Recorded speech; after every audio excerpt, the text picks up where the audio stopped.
Ladies and gentlemen, thank you so much for being here. It's a pleasure for us to be here. I'll properly introduce the guests in just a second. But the number of people here is not just testament to the power of this organization, but also the interest in this subject. I suspect if I had 2 years ago suggested that we might have a conversation about cybersecurity, we would have been lucky to have filled a phone box. I'm suggesting that you still know what a phone box is, by the way. But now it's suddenly, think WannaCry and the impact that had on businesses around the world and the impact it had on more than 20 NHS trusts. Think, as we will be doing in just a second, about the United States election and the evidence that emerged that the Russians were in fact responsible for the hack of Hillary Clinton's emails.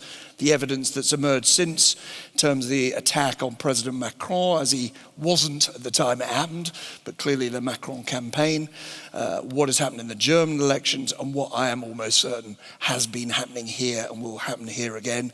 And then let's just do a little quiz. Who here in their personal life, if you could put your hand up, has found an email hacked or received a hacked email or had a bank account hacked? Who here? Well, we're all very much personally interested in cybersecurity. So just to remind you, the title of tonight's event, Warfare, the New Rules, the Cyber Threat to States, Businesses, and All of Us. And we will attempt, first of all, as the panel here, to touch on all three of those things and then to open up to questions. Right, let's reintroduce your panel to you, and we'll hear from them one by one as well before we open up to general discussion. On my left, Jay Johnson, Secretary of Homeland Security from 2013 to 2017 under President Obama. A man who had a whole series of roles as a leading lawyer in advising the US government, in advising the US military on the legal framework within which they operate. But as head of Homeland Security, he was responsible not just for counterterrorism and border security and nuclear threats and biological threats and natural disasters and all the rest, but of course for our subject tonight, which is cybersecurity. We'll hear from him in just a second. Angela Sasser is next to me as well, Professor of Human-Centered Technology in the Department of Computer Science at University College London, which means, as she will explain in a second, that she has been thinking longer and harder about cybersecurity than probably the combined ages of all the people in this room. Forgive me, I'm not suggesting you're old, Angela, but it's just that she has been thinking about this long before most people in this room knew what cybersecurity was, and has many insights to give. And then finally, Jamie Bartlett. Now, many of you watched that excellent BBC Two series, Secrets of Silicon Valley, will recognize him. If you've not seen it, do you happen to know, is it still on the BBC iPlayer? It's not on BBC iPlayer. But somebody will have ripped it off on YouTube. Don't say that. I get people asking me that all the time. Don't tell the BBC I said that. But Jamie did that series, but is known particularly in this context for a book called The Dark Net, Inside the Digital World. And you'll see another of his books outside, Radicals, Outsiders, Changing the World as well. Needless to say, he is an expert on this subject. Jay, let us begin with you. I mentioned right at the beginning that you had a crucial role in not just identifying in private, but going public with the information that was shocking to many people at the time, that Hillary Clinton's emails and the DNC's emails had been cracked and hacked by the Russians. How shocked were you, or how much was this something that you'd spent many years thinking this will happen soon? First of all, it's great to be here. This is a really, really impressive audience on a Monday night at the dinner hour. Wow. I should apologize. I'm getting over a case of Bell's palsy. I've had it now for almost 4 weeks. I didn't know what Bell's palsy was a month ago, but I didn't have a stroke. I didn't go to the dentist. I feel fine. It doesn't matter unless I try to smile or laugh. So emblematic of this, I got a small story to tell. When I was Secretary of Homeland Security in the United States, I testified before our Congress 26 times in 3 years. Wonderful experience. They're like the shareholders. They want to hear from you. The testimony I gave that got the most press attention was as a private citizen this past June, when I was asked to testify before the House Intelligence Committee about Russian hacking into last year's US election. I testified, And immediately after I testified, the number of people who recognized me went up dramatically on the street, on the train, in the New York City subway, everywhere. And the day after I testified, Nick, I was on the Acela train, the high-speed rail from Washington to New York, going back home. The lady next to me recognizes me. The two other people on the other end of the car recognize me. And I go to the cafe car to get a bite to eat. I'm in this long line. And there's this lady, two in front of me. And she looks at me, and she's pulling out her iPhone. She's queuing up the camera feature. I said, okay, she wants a selfie, fine. And as Nick mentioned, I was Barack Obama's Secretary of Homeland Security. She said to me, "Sir, I'm from the United Kingdom. My son, back in the United Kingdom, greatly admires you and admired all the wonderful work you did in office." I was so touched and flattered, capping off this week. And she asked me, "May I please have a selfie?" And I said, "But of course." So we took the picture. She turned around and looked at me and she said, "Thank you, Mr. President."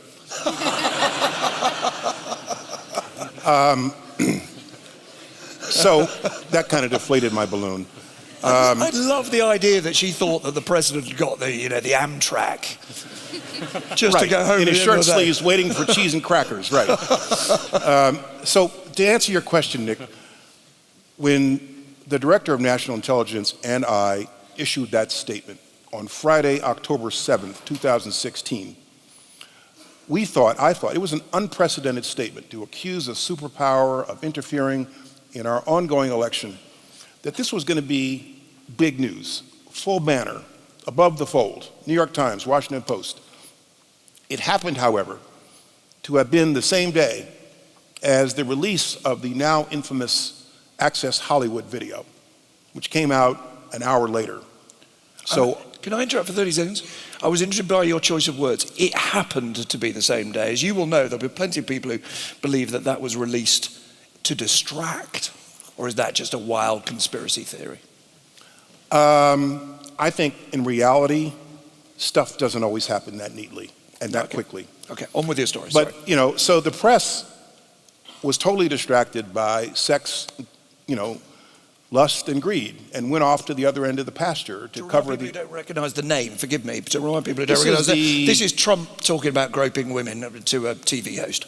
This is the Crude summary. 11-year-old video of Donald Trump on this TV show saying some really kind of X-rated things that had long been buried, and it managed to surface right in the middle of the campaign on the same day we issued this statement. And so it wasn't until December, really, after the election, that the mainstream press kind of woke up and said, "Wow, the Russians interfered in our election." And my reaction was, "Yeah, we told you that 2 months ago." And we can get into the details of the thinking that went into that. But Very final brief thought on that before I bring in Angela for her opening thought. How seriously should that have been taken at that stage? very. And in other words, I don't mean just in relation to that election. You had the leader of a foreign country, a superpower that many people consider our adversary, attempting to put his thumb on the scale to affect the outcome of our election and elect a certain person over another person. Very seriously. We'll come back to the more detail on that in a second. Angela, let me bring you in. When I was looking a little bit at what you did and I talked about the expertise you had, in a sense, we've heard there about the threat to the state. We want to move on to talk about businesses and users as well. And you wrote what in the area of expertise here is a rather famous paper, Users Are Not the Enemy. What was the thinking about that paper, and what does it tell you all the years on now about the extent of what we're calling tonight the warfare? Well, at the end of the day, organizations and society and government is made up of individuals. And so it's the extent to which we can look after ourselves, our interest, our security, and our privacy. And what I was pointing out in that paper was that employees really couldn't cope, that the technology and procedures they were given by the company to keep access to systems secure, they just couldn't use, because nobody can have between 16 and 64 different passwords, 8+ characters long, So don't blame the users. And the relevance for tonight is that it's almost, are you saying, it's almost a false distinction to think of cyber attacks on the state, on businesses and on users, because it's always on users. It might reach the state that way, it might reach the business that way. So my view is the internet now is the fifth utility. And I think what you should have to do to use it securely shouldn't really be that much more than, I don't have to test my water every morning to make sure it's safe, right? And as long as I don't stick a fork in the socket, the electricity is fine.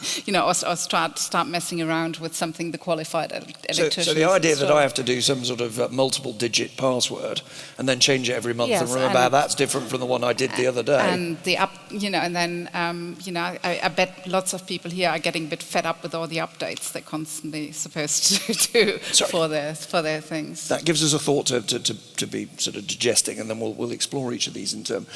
And Jamie, I mentioned in particular this book that you wrote about the dark web, the unregulated web, in other words. Does that raise another issue for us? That for all we might sit here and say, the internet is another utility and we can tell Google what to do and the banks and so on, there's a whole other bit out there which won't be regulated at all.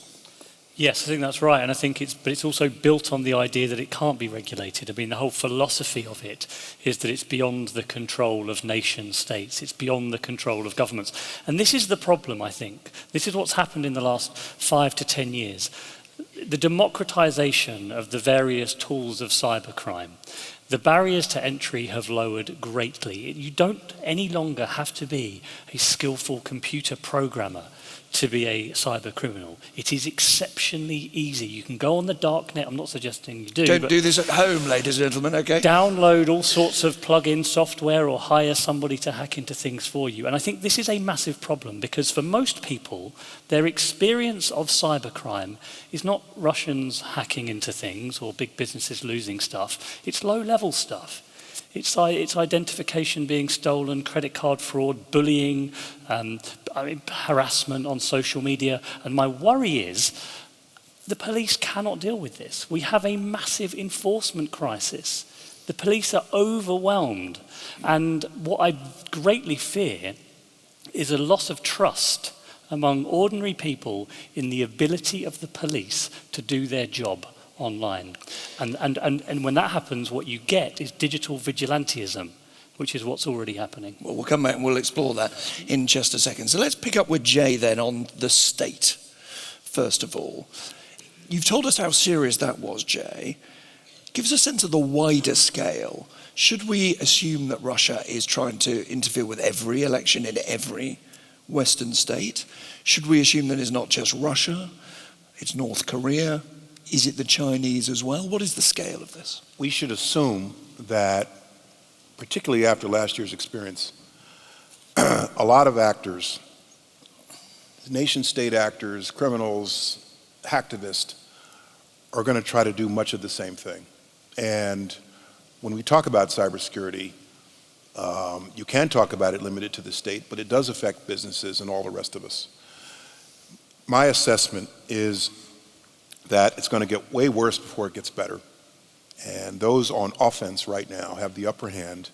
And those of us on defense, particularly in government, struggle to keep up. Those on offense are increasingly creative, tenacious, aggressive. And those of us on defense, it's like trying to catch raindrops some days. And we've got a long way to go before we turn the corner. And in the United States, and I suspect here in the United Kingdom too, there needs to be a national conversation and making this a national imperative with a national spokesman to lead the charge on behalf of all three constituencies, the state, businesses, and private citizenry, and investments in technology, raising awareness of general members of the public, people who use systems. We've got a long way to go. Would the focus there, and the answer to this may be all of the above, but is the focus therefore principally on the state's response In other words, in this country, I mean yours obviously would be the Department of Homeland Security, FBI and elsewhere, but in this country it might be both MI5 and MI6 and also the guys at GCHQ. Is the focus on that for dealing with it, or is there no point in a sense in the state doing it if the individual and business is Well, not? there are three components to a state response. One is the law enforcement response, which in our country is the FBI and the Secret Service and a few other agencies. Two is the response to the nation-state actor in the nature of a retaliatory action or some form of response, nation to nation, which could include something of an offensive character. And in my judgment, as the former General Counsel of the Defense Department, need not be a response in kind. So crudely, we'd have to disrupt there. I'm going to use inverted commas for elections in Russia and China, shall we? We don't have to interrupt their elections. We don't have to do like for like. You don't have to do so what like is for like. offensive Right. response if it isn't doing As long the as it Russians' is, elections? as long as it is proportionate, consistent, I believe you should apply traditional law of war principles to these type of things. As long as it is proportionate, necessary, and limits collateral damage. But that might, in other words, be an economic target in Russia. It could take various forms. And then the third response. You're carefully not telling me. Yes, Could it, I'm carefully not telling Okay, you. let, Right. let me not try and push you on the specifics, but is your instinct, I mean, sanctions, for example, against the Russians tend to focus on individuals. It's about punishing those people in the Putin circle who've got money in the West, particularly that is a route. Is your instinct that it's around that, it's around individuals, it's around the economy as a whole, or? Sanctioning individuals does seem to bother them. It does seem to matter. And I'll say that with respect to both the Russians and other nation-state actors. That seems to matter. That could be a component of it, but not the only component. My view is that a response to a cyber attack should include some element of something, some element that is cyber related that has the effect of undermining the enemy's ability to do it again, or unmasking the enemy's ability to do it again. And then the third government response, which was what Homeland Security was focused on, is helping the victim patch the vulnerability. So I used to say Jim Comey was the cop, I was the fireman, helping the actor patch the vulnerability, identify the vulnerability, root the actor out of the system, and try to prevent it from happening again. I want to come on to, in a second with you, to other attacks, because we're particularly focused on elections, but of course there's what terrorist organizations are doing, there's the threat to countries' infrastructure and so on. But before I do, maybe I can bring in Angela and Jamie. There's an interesting dilemma, and I suspect this applies to businesses as well as to government and state actors. Take the offensive response. If you expose what has happened to you, and you try and have an incentive for them not to do it again, the danger, there's two dangers. One, they realize what they've done and they might not quite know. You give away valuable information. And the second of all, a little bit like the dark web response is, you put them off for a week, a month, a year, but then they get cleverer than you, and they do it in a place that you're not able to respond. Yes, and I think that is precisely what has been happening. In the early 90s, the US government had quite a big crackdown on various forms of encryption, very nervous about military-grade encryption being available to the public. And it became known as the crypto wars, a sort of battle over the right to have encryption. And in the end, the FBI lost that battle. But what it sparked off was an amazing flurry of activity whereby all sorts of activists were building amazing open source, freely available encryption, which is still being used today by various, yes, activists and journalists, but also all sorts of criminals. And I think we've seen exactly the same thing after the Edward Snowden revelations. On the darknet, but also beyond, there is amazingly exciting developments in how to evade censorship, how to evade detection, and I firmly believe actually that we are moving into an era where censorship of the internet is simply impossible. There will be no state, no government intervention, nothing that can be done to fully remove information from the internet. And I don't really know how we deal with that. But as it were, if they called you in and you were advising as state actor, by the sounds of it, you'd say, be a little wary about this offensive reaction because they'll beat you to it. They'll beat you in a year or they'll beat you in a matter of weeks. I would. I mean, I understand the need to respond, but I'd be very nervous about the counter-response. Yeah. Angela? So I actually think we talk an awful lot about that we have now a digital economy and a digital society. And I think the digital citizenship hasn't really kept up with this. So the kind of things I actually worry about is how easy it is. If we look at, for instance, the Syrian Skype attack, of basically fake news, to create a panic. Just spell out for people who are not familiar with the Syrian Skype attack. So this is social engineering to get people to reveal sensitive information because they think they're talking to somebody who is a friend, who is actually a foe. And then using, this information can be used in various ways. But so, for instance, if you cause a stock market panic, if you get people to start panic buying or start to run on a bank, that can really seriously, damaging a country's economy is a way of attacking it. Yeah. And I think as individual citizens at the moment, we haven't really had the conversation and the education to learn of how we actually should react and should deal with in a situation when something has come up, that we don't become effectively a pawn in in this attacker's game. And I think this is not part of the national conversation at the moment, and it needs to be. Well, let's come back to that detail about how we do in 2 seconds. I just want to finish off the introductory thoughts. Jay, yes, forgive me. There's an email going around the United States from Jay Johnson, Chief of Homeland Security. You have $5 million in a bank account in Nigeria. You can claim it. You need to claim it before next Tuesday. So we got 2 revelations today. He is in fact the President of the United States and also worth $5 million, which is great. I'm going to be very, very nice to him now. What else do you want me to ask you next? Now, the thing I wanted to move on to, Jay, is, as I say, you focused on, as it were, particularly the Russians and the attack on elections. Let's broaden it out.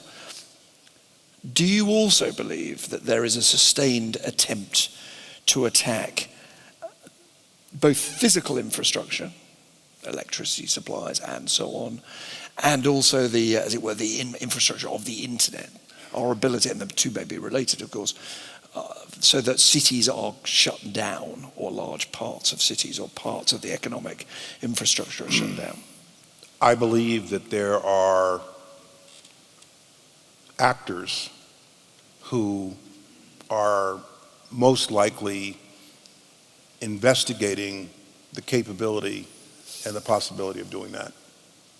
I would not put that beyond the comprehension of people out there. And are you deliberately saying actors rather than states, or do you mean in the actors in the broadest? I said actors. In the broadest possible sense. In the broadest possible sense. So we'll take that as a. And then just a final thought, and before, as I say, we pursue some of the thoughts that have been raised by the other two. People, I think, will be fascinated by the thought that that there can be a proportionate reaction, as you put it, in the way that there would be with the military. Another response, of course, would be to have a kind of Geneva Convention, cyber Geneva Convention, which is, to put it rather crudely, don't do it to us or we'll do it to you. Let's just agree what we're not going to do. At all practical? Interesting example. In September 2015, right after the hack of the U.S. Office of Personnel Management, where a lot of very sensitive background check information was stolen. The U.S. government never formally attributed it to any one nation-state actor. But the Chinese came to town. It was before President Xi's visit.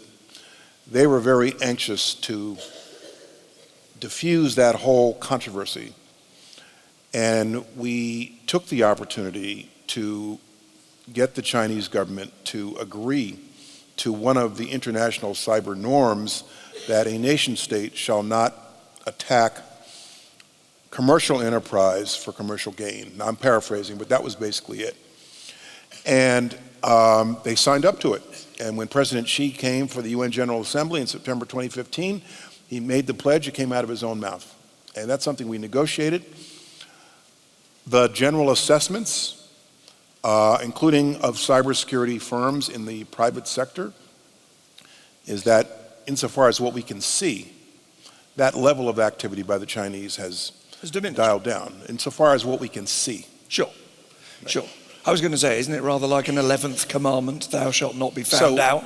There are opportunities, yeah, they may just be better at it. There are opportunities to make deals at the bargaining table when the other side perceives it to be in his interest as well. There's one country we didn't mention. I mentioned, and it seemed to me broadly, we're saying the Russians are going after democracy, the Chinese are interested in business, the North Koreans are interested in anything they can do. We didn't mention the Iranians. And the revelation here was that the hack on the parliamentary email system was, or the claim was, I should say, the revelation has not been confirmed, it was a claim, a newspaper claim, was that that was the Iranians. Again, surprise you? No, each nation state has its own character and style in terms of its cyber capabilities, its offensive cyber capabilities, and I would put the Iranians not in a class with the US or the Chinese or the UK or the Israelis, but they're in the top, I'd say they're in the top 15. Interesting. Can I quickly ask, to what extent do you think that governments should be responsible to make sure their own citizens aren't engaging in aggressive international cyber warfare? Because one of the claims is that actually Russia and China turn a blind eye to some of the hacking groups that operate on their soil. I think nation states use cutouts. In other words, if you ever watch Mission Impossible, if you're caught or captured, the secretary will disavow knowledge of your actions. Yeah. Nation states tend to use cutouts. They tend to use actors who are arm's length. Yeah. And so it's not so much permitting them, but directing them to do something that they then have deniability over. It was put to me by somebody in security in this country in a slightly different way. I just wonder if you share this view before I bring in Jamie and Angela Small, which is that it was the Henry II phenomenon, that in other words, President Putin in effect says, who will rid me of this troublesome priest, whether that is Scotland from the United Kingdom or the UK out of the European Union or Donald Trump to be president. He's not stupid enough to sit there and go, you do that. But the word goes out, a lot of actors, some of them state, some of them business, some of them personal, know what it is that is wanted. Does that sound like a plausible description? Yeah, I'm not going to quarrel with that. I sense I'm taking you places you don't want to go. That's fine. Well, let's just explore a little bit more with Jamie and bring the other two to comment on it, and then finally with you, Angela, in a second. So you were beginning to describe, and I think people will be interested here, that part of what you said about the dark web was exciting. You didn't just say, which you easily could have done, and your book does, full of paedophiles and criminals and other and bad actors. You said exciting. Just explore that thought, could you? Well, take for example the cryptocurrency Bitcoin, which actually has amazing applications for payment systems, and the underlying technology of Bitcoin is known as blockchain. It's a sort of decentralized ledger, and companies are pouring millions and millions of dollars into working out how they can develop these very, very interesting ways of storing information that are impossible to censor or remove, but they're decentralized. And that is exciting. I mean, a lot of businesses see the excitement of that, and a lot of the technology, it's really important to understand that a lot of the technology like that was developed by a group of sort of radical libertarians who did not like the nation state, who wanted to build this stuff to upset governments and carve out a new space of freedom. They didn't build it for terrorists and paedophiles. They built it for journalists and activists. But inevitably, it's kind of both of those extreme groups that tend to use it. Well, let's take one specific, because there'll be quite a lot of people who have expertise in the audience, but forgive me, I suspect quite a lot who don't, like me, are interested. Take blockchain. I was in Silicon Valley a little while after you did this and kept being told of the excitement of blockchain. And the way that journalists do, you go, blockchain, yeah. So you go on to Google, what's blockchain? Of course. Explain to me why blockchain is so as significant as I now realise it is. Well, the idea is that It's a way that you can have immutable records which are simultaneously shared amongst lots of different people that cannot be deleted or edited by any of them, but everybody can have the same record and add to those records. So it's a way of creating what they call an immutable, decentralized spreadsheet. So let's say, for example, in parts of the developing world, there's very little sort of legal framework for proof of ownership. But if you could somehow manage to record land registry data on a blockchain, it could not later be deleted or changed by a government that decided it wanted to take that land off you.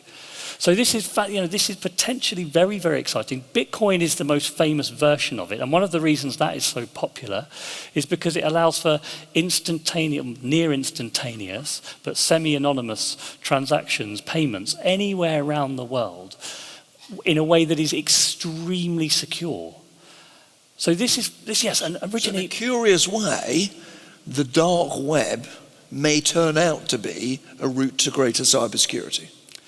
Yes or no? Yes. I mean, if everybody used the Tor browser, for example, which is a way of accessing the dark web, you would have a much greater level of personal privacy and security. Tor browser being, again, for people who don't know, it's your dark web equivalent of your Chrome or your Safari or whatever. Which the US State Department, in fact, for a long time has funded because they see the value of it for the spread of democracy and freedom in the world. I mean, you won't find people that are more obsessed with internet security than a group of hackers or drug dealers or others operating on the darknet. There is a lot you can learn from there.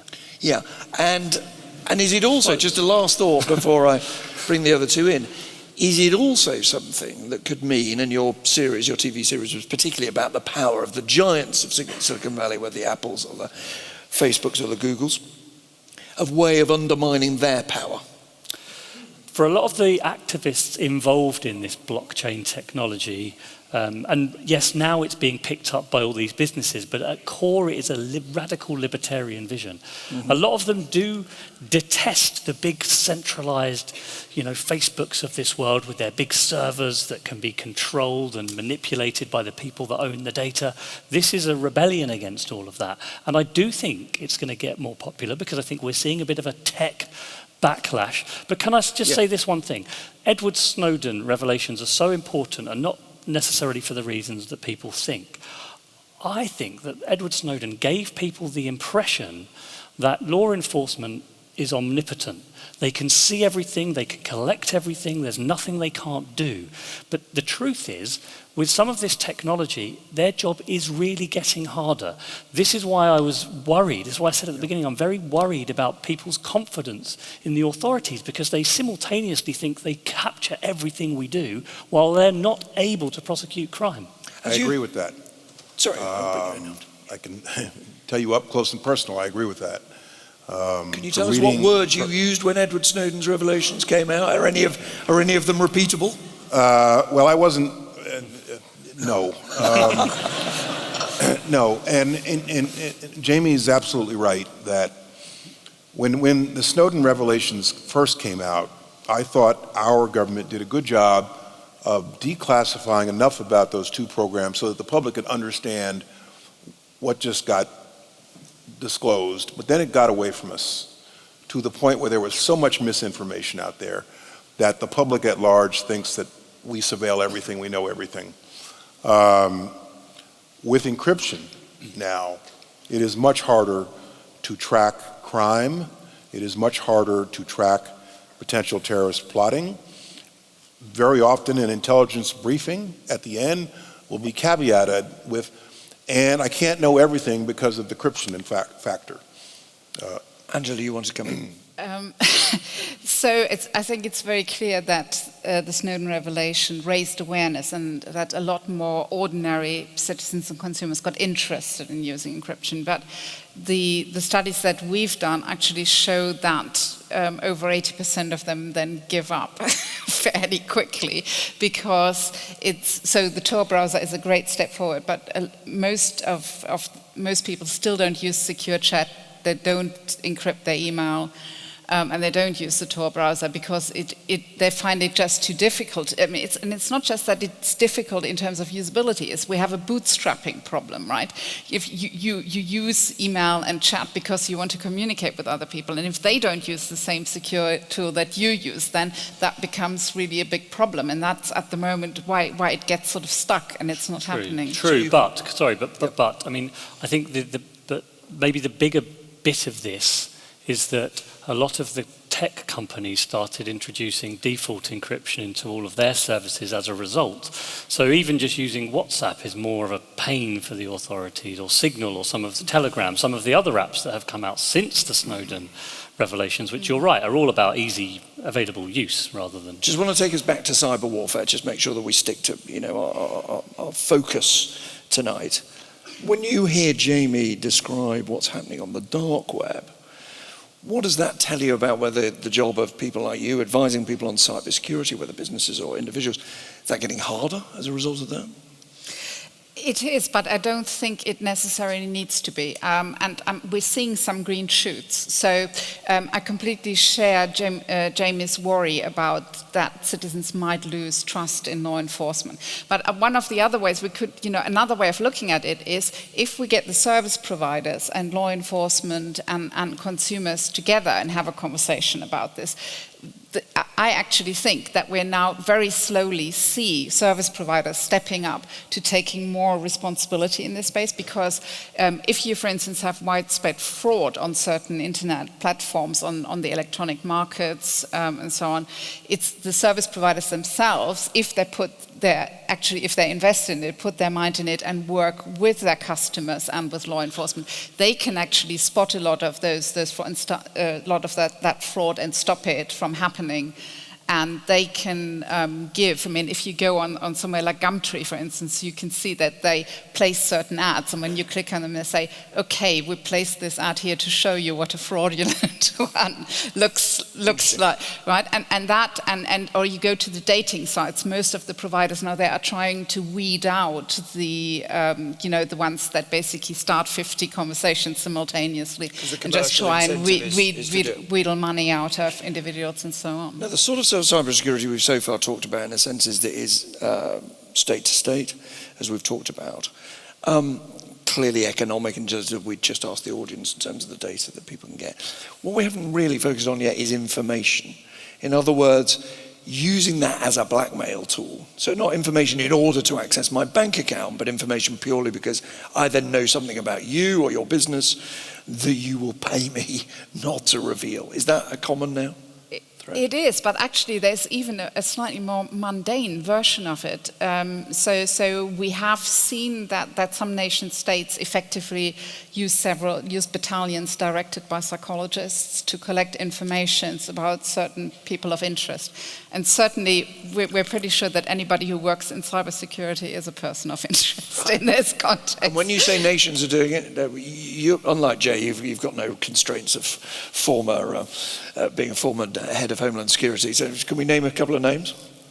Which countries are doing it? I'd rather not make myself more of a target than I already am. Shall I say the Chinese? But could be the Chinese. Plausible. It's not definitely the Chinese. It's plausible. Could be the Chinese. So that basically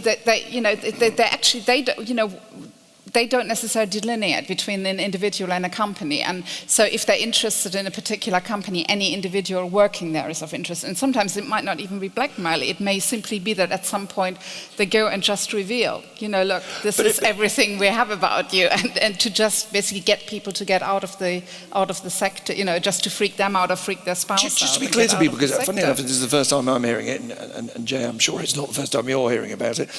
We're talking about, as it were, in the way that intelligence of old would, find out if somebody's having an affair or they've got something embarrassing in their life about alcoholism or lack of money. Yeah.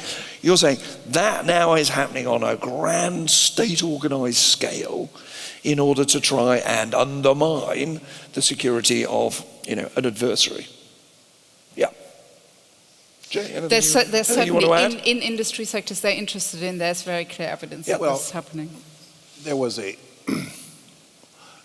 I'm doing a debate at the Oxford Union tomorrow night, and the debate organizers put me on it's a privacy versus security debate. Have we given up our privacy for a false promise of security? And they put me on the privacy side, although I'm a security guy. And the way I'm going to approach it is to say yes, because we have surrendered so much of our privacy to the internet, available for data intelligence miners, for hackers, for everybody, and it creates a security issue. But the additional component of that now is that those on the internet are so effective at mining information about us, not only your search history, your date preferences, what you eat, where you travel, but also how you think, such that you can be targeted for a customized political appeal. Watch the 60 Minutes segment 8 days ago of an interview of the guy that ran digital for Trump's campaign. And they tailored 100,000 different messages that essentially said the same thing by colors, psychographics, to targeting individual voters with micro-targeting. That's how sophisticated this stuff has begun. They figured out, according to this guy, they figured out that people who barbecue outdoors are more likely to vote for Donald Trump. So go find people who buy outdoor grills, and so.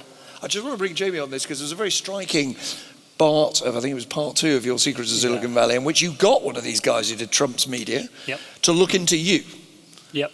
Well, no, actually, it wasn't someone that did Trump. It was someone that invented the way to collect data to build the psychographic modeling that Cambridge Analytica then used in the Trump campaign. In the way that you said, it kind of went beyond simply, you bought X, therefore you might be interested in Y. And forgive me, I'm going to ask you a tough question, which is, I'm used to, we ham it up a bit on TV, but you looked as if you were genuinely shocked by something you found out. I was absolutely staggered that, based on some likes that I'd put on Facebook, they had worked out that I was 40% likely to be of no religion and 38% likely to be Catholic. I went to a Catholic school. Okay. And was raised as a Catholic, but I'm not a Catholic. I mean, I'm not really a Catholic. One of those Catholics. Yeah. I could not believe it. And when you speak to the people that build these models, they say they don't understand why either. It's about just pure numbers. I mean, it's about trying to work out complicated correlations between millions of likes that different people have had and their preferences. And everyone that works in this space says, maybe it's not perfect yet, but this is the direction of travel. We're talking at the moment about where we are now. It's only going to get more and more sophisticated because we're producing exponentially more data about ourselves all the time. And for instance, if you add to this, basically what's coming, so now biometrics are coming more into this space, and there are some authentication companies out there that actually literally monitor your every keystroke. It's not just about your fingerprint, your face. This is about monitoring your facial responses.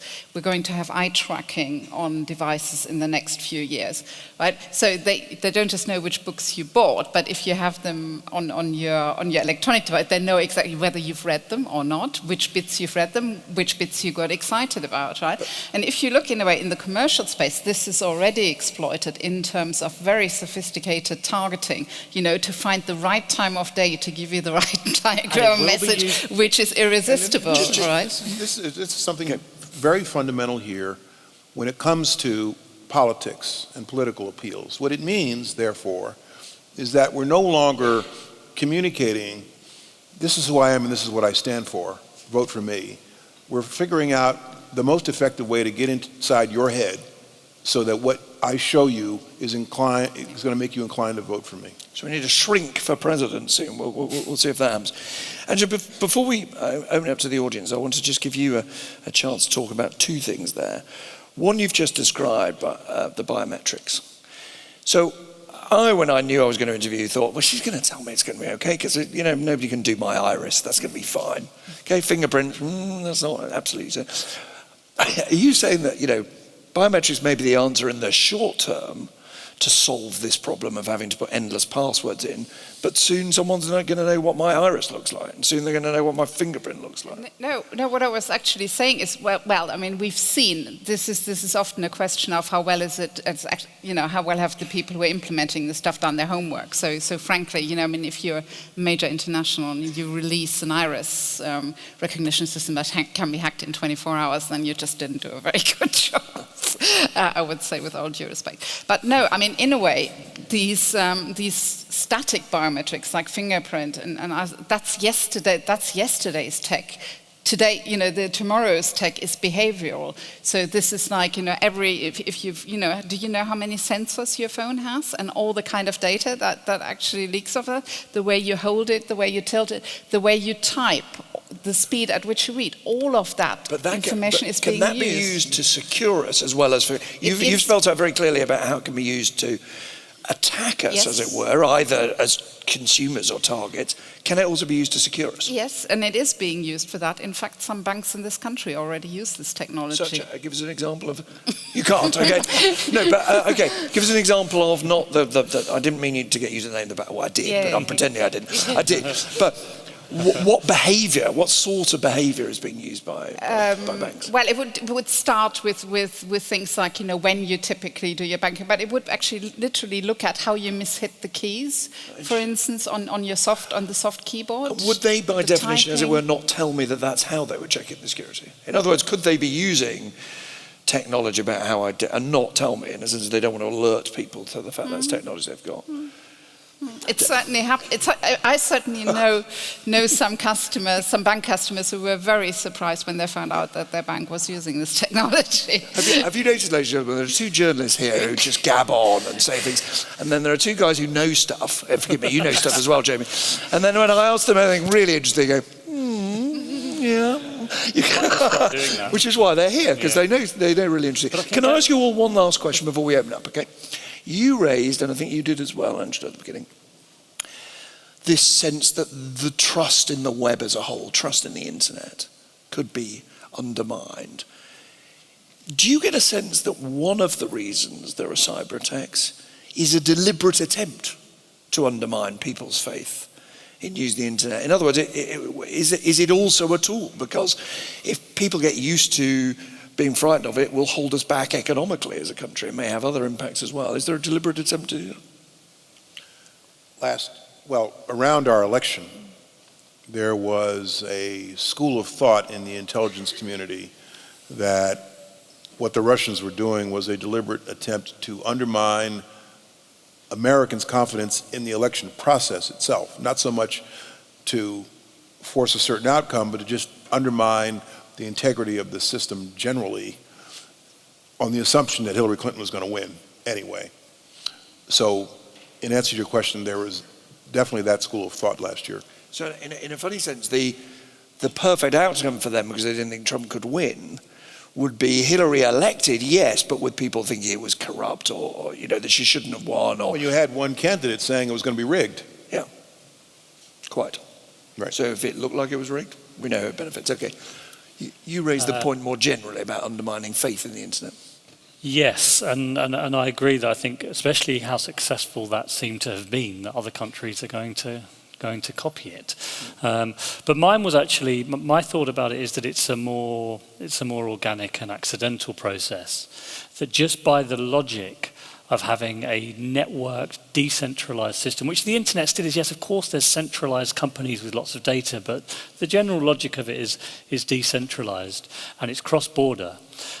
So inevitably, that is going to make it very difficult for governments and law enforcement to be able to enforce the law. And it is not going to get better. It is going to get worse. I would suspect that there will be state actors who are very happy to play on that to undermine people's confidence in democracy, as you said, but also in the intelligence agencies, in the police, and in a sense, the kind of contract between citizens and the state. Ladies and gentlemen, I think there is already an enormous amount to chew on, to ponder, to think about, and indeed to ask questions about. So I'm going to open it up now, and we'll take. Have you got one here, number one? Have you got one there? Let's start just there. Thank you very much. If you wouldn't mind standing, it's easier for everybody. Thank you so much for being here, all of you. Mr. Johnson, thank you for your service. My question is regarding the relationship between government and business. And so when there are issues of cyber warfare, cyber security and attacks, like there have been with Apple, for example, various court cases, I'm curious to know your thoughts on whether it is the duty of commerce to protect its consumers or to not bow down, but to cooperate with the government. On a case-by-case basis, there are some success stories. On the whole, I have been disappointed in the level of cooperation that exists, for example, between the Department of Homeland Security and the private sector so far. 2 years ago, we created at Homeland Security something called automated information sharing for the private sector so that they could give us cyber threat indicators with lightning speed, and before we distributed it to anybody else, it goes through a privacy scrub. And unfortunately, very few private sector actors have taken advantage of that, not enough. And what they seem to be doing much more is sharing information. Everyone benefits in the cybersecurity world through information sharing. But what the private sector seems to be doing is sharing information through these information sharing organizations that are private. And so I'd like to see us do better. When it comes to Congress, our Congress made an attempt in 2012 to legislate certain minimum federal standards, and the private sector pushed back on it, and it got nowhere. And so we did get cyber legislation through our Congress in 2015, which empowered my department, did a lot of other things, but no mandated federal standards because many in the private sector would fight that tooth and nail. Either of you want to just come in on that? I mean, in particular, it's been about access to phones that are locked has been the issue, but of course there's also been the access to messages that are covered by end-to-end encryption. We tend to think of WhatsApp, but it's not the only people who do that. There is absolutely no way around this problem. I just don't think there's an answer. I mean, on the one hand, I do not want there to be a single space online where the authorities with lawful warrants cannot access. But to do that, they have to usually quite fundamentally undermine the basics of encryption, which are also used in countries where there aren't legal protections for citizens. So we are stuck. There is no way around this problem. And I've thought about this so much. Just to be crude about this, I understand it, sorry. But crudely, in other words, if they do it for the United States government, the federal government, or indeed for the UK, then kiss goodbye to saying that the Egyptians can't do it, or the Russians can't do it, the Chinese can't do it. Precisely, and if they try to undermine encryption standards, which had been discussed in the past, but I don't think really is anymore, then that undermines them for everybody. And so you're in this awful position where in this country you might say, we need to be able to access the terrorists' messages, but the cost of doing that is going to be some poor journalist in Russia who's going to find himself getting, rounded up. So it's a very, very difficult position to be in. Angela? All the computer scientists, all the leading computer scientists agree absolutely on this. If you're interested, Google for a paper called Keys Under Doormats, which actually explains this all in detail. Just one, it's a detail I know, but it's been in the news a lot, so forgive me, that's why I'll ask you about it. On WhatsApp, it's always said, for example, that this isn't in fact complete end-to-end encryption. Because they wanted to maintain the technology that if you swap phones, you can move a message from one phone to the other, there's an opening, there's a door there, and that's a door they could open to the security services. True? Well, you'll know more than I do True. about that. So then the question is, should they, Jay, open that door?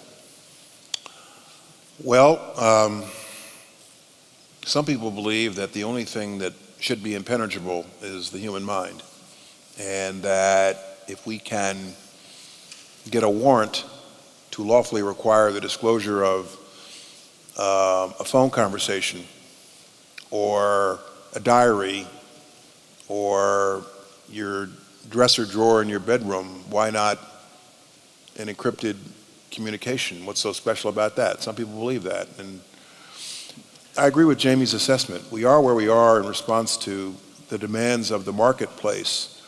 And we've gone down this road, and it's very difficult to walk it back. We've got lots of questions, so let's take one over here. Just so you know where I'm coming, Joe, I'm going to take the one here, then the one at the back, then the one at the side here, and then we'll start over. Yeah.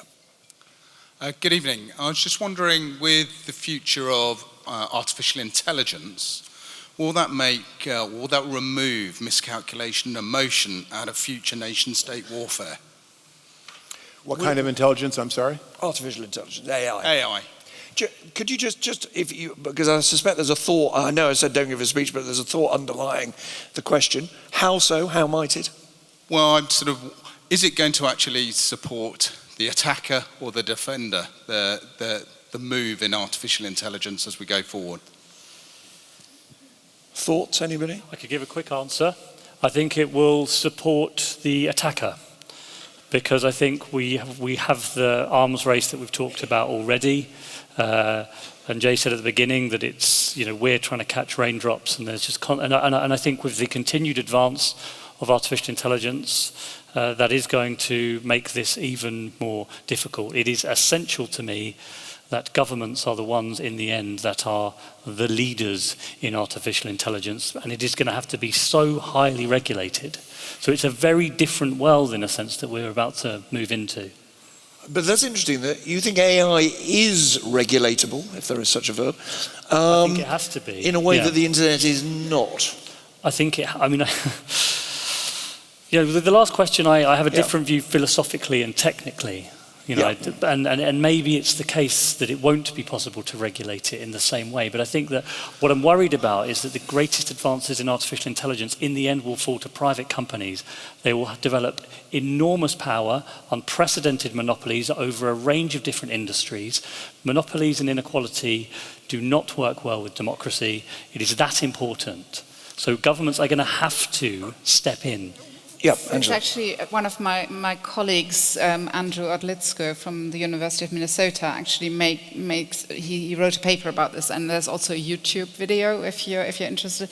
And he actually made the case that if this power, basically this knowledge, lies in the hand of a small number of technical companies, that's actually the end of capitalism as we know it, because basically, so you're using this artificial intelligence, the information and the algorithms, which is the AI, to profile people to such an extent that you really don't have a choice. And as a consumer, you don't really know the market anymore. I suspect this AI is another intelligence squared hour there, but just a final brief thought, Jay. When I was in Silicon Valley recently, Elon Musk, people will know, is warning endlessly about the risks of AI and the fact that, for example, remote drones, if deployed by the US military, could then be used by any terrorist organization, by large criminal organizations as well, so that there is remote military attacks. I mean, is that sort of thing strike you as fanciful, or does that strike you as exactly what we should be worried about?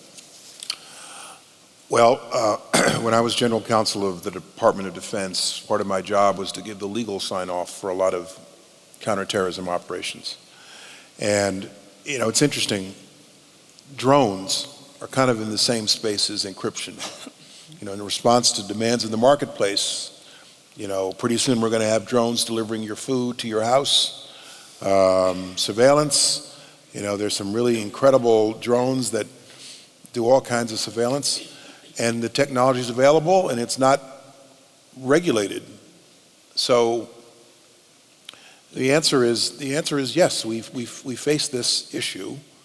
The level of sophistication and accuracy is widely different. Obviously, use of drones by the United States government for military purposes has increased. The accuracy has increased dramatically just since, in the last 8 years.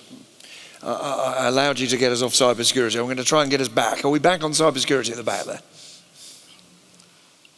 If we look at China, they have the Great Firewall of China, which restricts internet access in that country. And if we then look at Russia, there are limitations over the use of encryption within the country.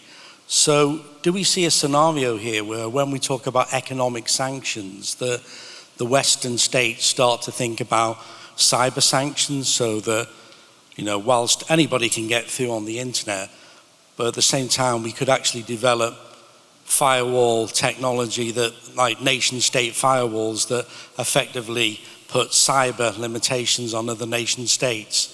So the equivalent of economic sanctions, cyber sanctions. My answer is, when you're dealing with conventional state actors, really the only way you're ever going to prevent this is to simply make it cost prohibitive for that conventional state actor, that president or that prime minister or that king or whatever, to engage in this behavior, because they know that it'll be cost prohibitive. Response? Cost in the widest possible sense, maybe financial, but maybe political or reputational. Whatever, but you have to make it cost prohibitive. Yeah, and that's what but the idea of in a sense saying, look, we want to punish China for whatever reason, we will limit their ability to access our own internet, is practical, is thinkable. I've never heard it. I mean, it's an interesting idea. Yeah. Sign that guy up. Yeah, come and work for a think tank. Yeah. That's for the blue sky thing. But if you'll forgive me picking up a thought from there, I think for many people here, I hope I speak for some other people in the room, when they hear of the Great Firewall of China, they think, well, hold on, I thought you said it wasn't really doable. I thought you said 5 years ago that the internet is an untamable space. How come they can do it then? Well, because the amount of resources and manpower that they put into it, and the cost that they've obviously decided that it is worth the cost. I mean, Facebook can't be accessed there, but actually there are a lot of activists in China that do use the Tor browser and do get around the firewall, and there are all sorts of other workarounds. You just don't hear about them very much. What side of the firewall are we going to put Hong Kong on? Good question. Huge commerce right there. Very good question. Yeah. Question over there. I'm from the London Globalist. It's a student newspaper in the UK. And my question is basically centered to Secretary Johnson. A few years ago, the Lyndon Johnson Library released audio tapes that showed Richard Nixon having colluded with the Vietnamese to sabotage the 1968 peace treaty. And in doing so, you're watching the Vietnam documentary, aren't you? Yeah, Yes. Ken Burns, very good. Forgive me, Yes. is this about cybersecurity? Yeah, it's going to relate to Donald Trump. Okay. So basically, what isn't? You've got quite a few decades to go through. No, I'll get quickly. So, and Richard Nixon had done so violating the Logan Act to win a presidential election. Now, Donald Trump's been accused of doing something similar with the Russians. So my question is, how different is, and more importantly, how much more powerful is cyber political intervention compared to other political interventions that have occurred since the beginning of nation states? America's intervened in almost every country in the world. How is this different? And if it is different, is it more powerful? Thank you very much. Everybody's looking at me. Okay. So whatever history has shown, the United States or other countries have done in the past does not mean we should not do everything possible to protect our own people from a cyber attack. And as I suspect you know, there are a range of things that the Independent Counsel is investigating, including collusion over cybersecurity, but also collusion. He appears to be investigating possible collusion in other respects of a more traditional nature, and potential violations of the Logan Act. I don't think there's ever been a criminal prosecution for violation of the Logan Act, by the way. But the Nixon-Johnson episode is pretty graphic. Just briefly on that, I'm breaking my rule again. But how can you have him here and not ask you, how likely is it that President Trump will be impeached?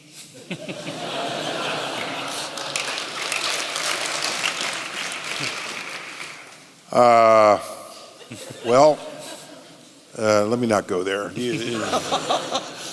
going to be serious. Let me be serious for a moment.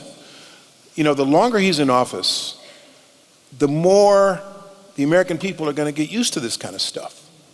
You know, there was a ruling of a United States District Court last week that our president harbors a religious animus that he has attempted to translate into official government policy.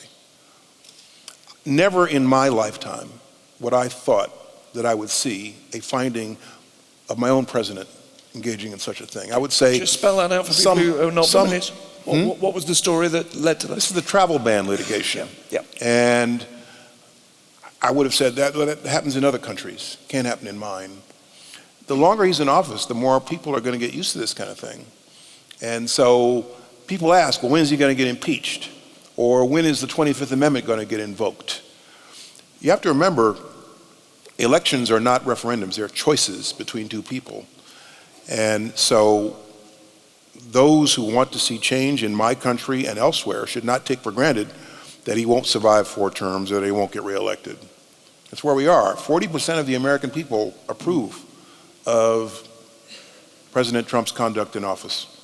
Can I just add something quick? That is a bit of a difference. I think there's an unprecedented opportunity for ordinary citizens of other countries to get involved in elections. Because you can now have hundreds of thousands of Russian nationals or whoever online trying to change opinion, influence it in one way or another. I think in a way that simply was not possible 20 or 30 years ago. And it's the same reason for this democratization of access to tools of cyber crime. You can now have somebody in Russia or the Ukraine or wherever else where the UK police has no jurisdiction whatsoever committing a relatively low level but quite profitable for them crime against a UK citizen in this country, and there is not a damn thing the police can do about that.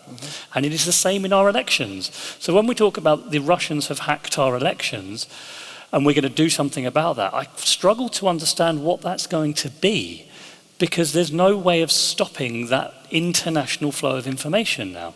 Well, unless it is, as Jay was saying, extracting a high enough price that state acts against its own citizens to stop it. On ordinary citizens from those countries, from those hostile countries, for example, you can't really do much about that. There's 2 here, so so that we don't only get the outside edge, converge into the middle, in the way our politics is not. Over there. Thanks. Hello. Quick question is, how do you see, besides privacy, other impacts in people's lives, other cyber threats, or derived consequences of privacy issues related to such threats or attacks? What are the biggest other threats? Well, you have foreign actors intervening in a democracy, for starters. That's what happened last year. And it does present a security issue. So, yeah. Anybody else want to comment on that? Let me bring in. There's a question there. Hello. Yeah. Hi. Hi. So we've had, or it's been proven that there has been tampering in the UK Brexit election alongside that of the tampering that we saw in the US election. For those of us with a little knowledge, it strikes me that we seem far behind what our adversary states seem to be applying. There is no Geneva Convention for this cyber war, and we seem to be far behind. I think my question to the panel is, what do we need to see happen for us to recognize that as a people, or perhaps as Western developed democracies, before we change? Just to be clear, are you referring to allegations, and they are only that at the moment, that the Russians had some involvement in the Brexit referendum? I believe it has been proven that, much like in the American election, advertising, social media influence has been applied within Brexit when it comes to certain advertisements, certain behaviours and certain targeting. What I'm familiar with is the suggestion that there was a lot of social media activity at times at which certain parts of the world were rather more awake than the United Kingdom, is the way it's been put to me rather delicately. So the question is, what do we do about it? Jamie? Well, I think we're going to suffer for a while. I think there will be the natural mechanism by which individuals and businesses start to understand the scale of this threat. And as you heard already, there's already an awful lot more work that has gone into that. So we are beginning to try at least to push back. Generally speaking, my advice to businesses on this is actually to assume that you have been hacked, your stuff is going to be stolen, your secrets are going to be stolen, and what you need to do is have a good backup plan ready. So it's about being prepared in the event of this rather than trying to avoid it entirely. And one more final thing, just a quick mindset maybe about, for example, I see a lot of stories of young people in school, brilliant at computer programming, they get in trouble for hacking into their school database because they're just so curious about it. We got to cultivate those people. These guys are the ones that are going to help us. We've got to have a bit of a mindset change about the young people that are brilliant at hacking into things, because in the end, they're the best people to know how to fix it. There was an applause there, and I don't know whether that's because the person who was applauding is a hacker. If you are a hacker, please come and identify yourself afterwards.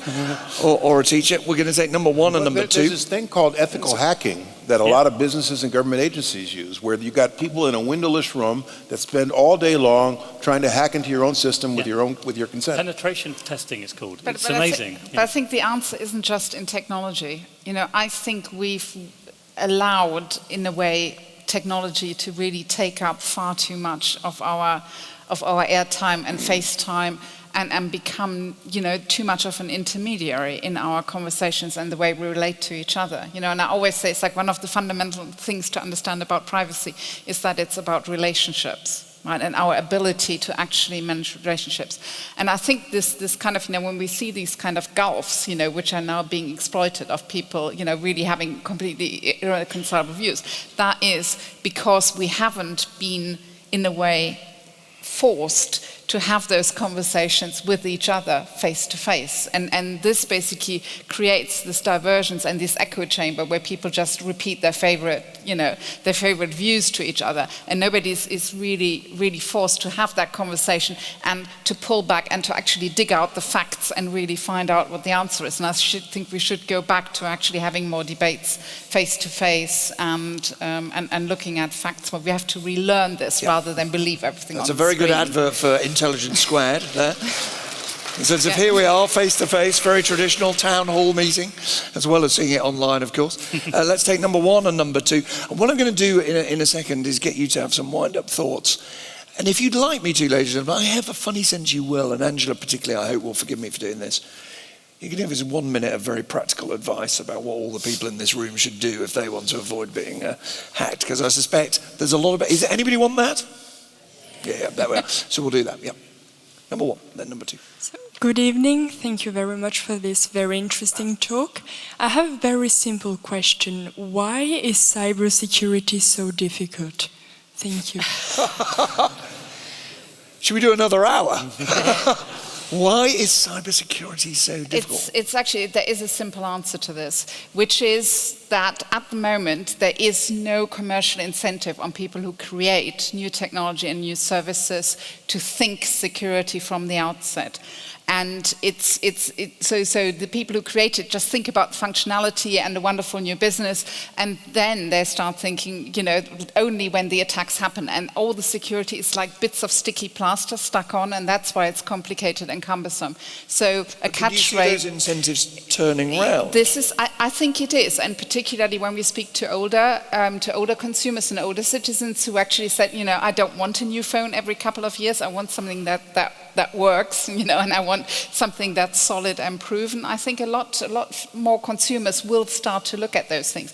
And I've heard those conversations in department stores, you know, shall we buy that TV? Oh, no, that's got the audio thing, so will Samsung listen to our conversation? Will GCHQ listen to what we talk about in front of the... And they go like, no, I don't want a voice control TV. You hear those conversations, and I think with some technologies people are... So really until cybersecurity becomes a selling point, yes, there's not the financial incentives. Yeah, I think, and that can be both for devices, but also for the services you're being offered, right? The contract is that your telco or your various service providers actually offer you certain guarantees and certain protection. But I'm puzzled more and more, sorry, Jay. If I could, more and more CEOs of businesses are forcing themselves to understand cybersecurity better than they do. What CEOs and cabinet secretaries used to do, you get an email about cybersecurity. Oh, I'm forwarding this to my chief information officer. I can't think about this, and I don't understand it.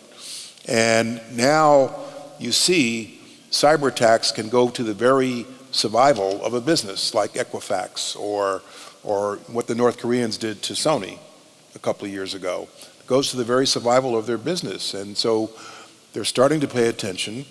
That was definitely true in the cabinet in the Obama administration. I'd send my colleagues email after email after email that I know they were forwarding to their chief information officers, but then finally the message came from the White House, you are legally responsible for your own system. And so I feel as though it's moving in the right direction. Number 2 here. Am I on? Oh, hello. Yep. Angela's response to the last question makes me want to ask, do you think passwords are obsolete, making security easy for people? But that's not my question. I want to talk about catching crime, like monitoring communications to kind of detect terroristic activity or whatever, something that Jamie and Jay have been talking about a lot. And the argument that, so governments tend to ask, oh, give us like all your data, or they get a warrant that's like overbearing, and then they say, and then we'll sort out what's interesting, right? And you were talking earlier about getting cooperation from companies like Google or whoever who have the data themselves to try and filter out and find it themselves. I think that's something I'm much more interested in because... What's the question? Sorry. The question is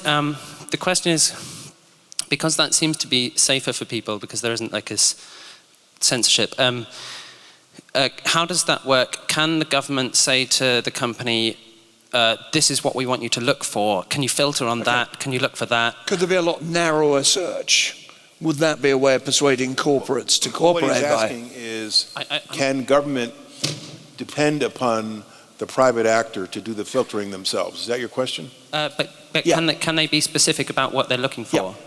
So first, can they filter? And second, could they also rely on the private actor to do it? I believe that happens on a case-by-case basis, as opposed to a warrant. Give me every message generated in a 5-year period from anybody on the planet to anybody else on the planet.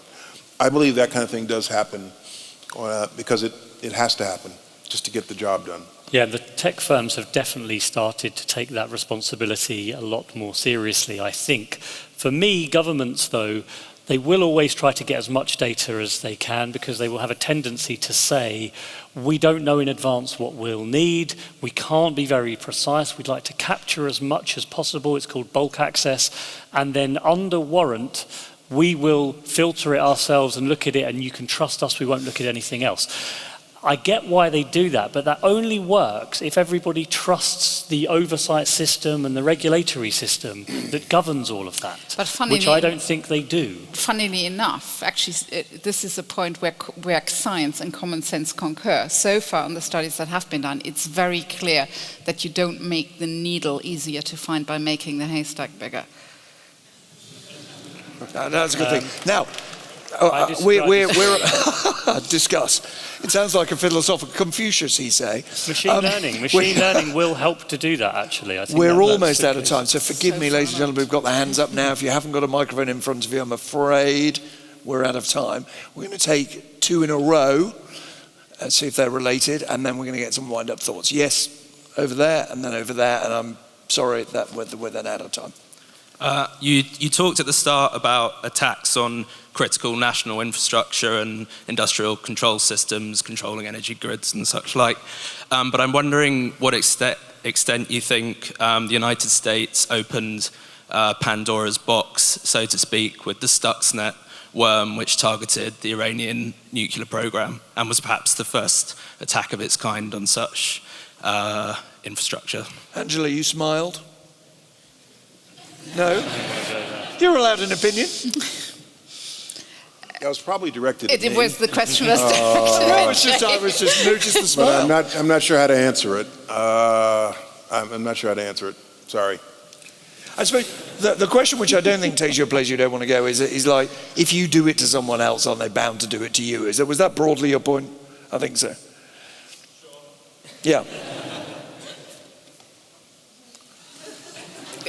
Well. Yeah. Yeah. Yeah, I can. Okay, over here.